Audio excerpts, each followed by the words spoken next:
We try to address, from my perspective, the climate change solutions. What we have heard so far is very much the motherhood statements. I think what we're trying to do is, it is macro level. So it is macro level problems. To address this macro level, we are trying to address it from micro level, piece by piece, step by step, to achieve the goal. The reason for that is, being an engineer, I view the problem with power generations and the power generations independence is really based on the inefficiency that we're trying to address. But the efficiency that we're trying to address is, we should really looking at from the macro level, and therefore addressing from the micro level. This is why the new technology that I'm introduced here, unveiled in COP17, is the original technology. And that is what we call the hydrodynamic power technology. Okay. How does that work, and where would you apply it? As you know, that for the last 50 years we have harnessed water pressure. We have used hydro scheme, where we use the elevation and the mass of the water. We have harnessed the temperature gradients from the OTEC, ocean thermal energy conversion. We have harnessed the wave. We have harnessed the undersea current. But what we haven't done is to harness the pressure gradient that exists as a hydrostatic pressure. So that is the scenario, what we can see, the phenomena exist in the ocean.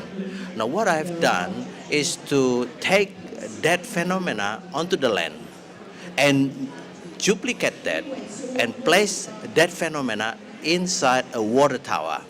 And therefore, we are able to harness the hydrostatic pressure from the water tower. Okay, let me be clear on that. So you're harnessing, you've taken some of the energy from the ocean, and you're harnessing it on the land. You're using it, adapting it for use on land.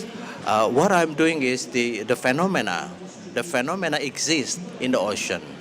And I take that phenomena, that system, and translate that into the land, to be able to utilize and harness that phenomena, to be able to be then used as a sustainable energy. Okay. How do you do that? How do you capture that physically on land? What happened is, as I mentioned to you, that in the hydro scheme, in the hydro dam, we harness the electricity by converting the gravitational potential energy, which is the function of the water mass and the elevation. The higher the elevation, the higher the power that you could harness by virtue of gravitational potential energy.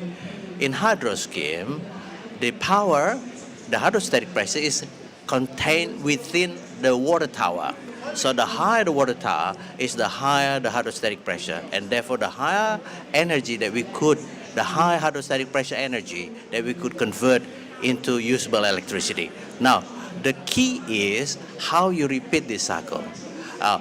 The reason we are able to repeat this cycle is because, as part of the IP into this technology, is that we are able to use the storage of energy within the water tower to be able to do the recycling of this fluid, the working fluid. And therefore, what we call is, you probably will cite the energy input.